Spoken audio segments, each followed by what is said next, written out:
God is waiting to the absolute.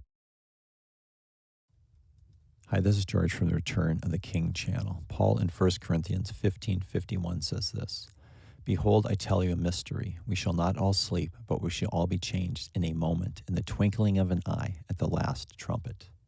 According to TorahCalendar.com, the twinkling of an eye is evening twilight, this unknown moment when day turns to night. If this is true, then Paul is telling us when the rapture will occur, just after sunset during twilight. Every single word in the Bible is there for a reason. In 2 Chronicles 7:8, we are told that they are celebrating to the end of the 8th day, and then they are sent away on the next day, the 23rd, joyful and glad of heart.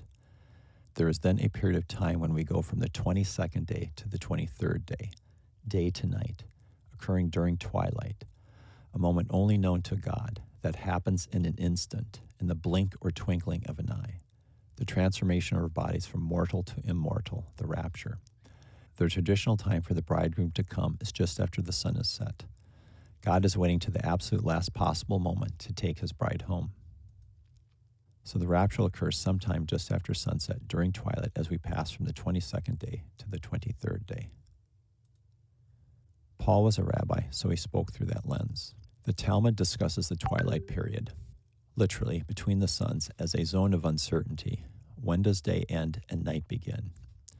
The sages debate how long twilight lasts, and some say it's impossible to precisely quantify it, and that night enters when day leaves, likened to the blink or twinkling of an eye. Rabbi Yossi says, twilight does not last for a quantifiable period of time. Rather, it is like the blink of an eye. This night enters and that day leaves, and it is impossible to calculate it due to its brevity. So what we saw here at dawn was telling the story of what will happen to us shortly, that will be snatched away from the threat of the dragon to heaven. Prophecy is best understood after it happens, or as you're getting closer to its fulfillment. Not much longer. See you soon.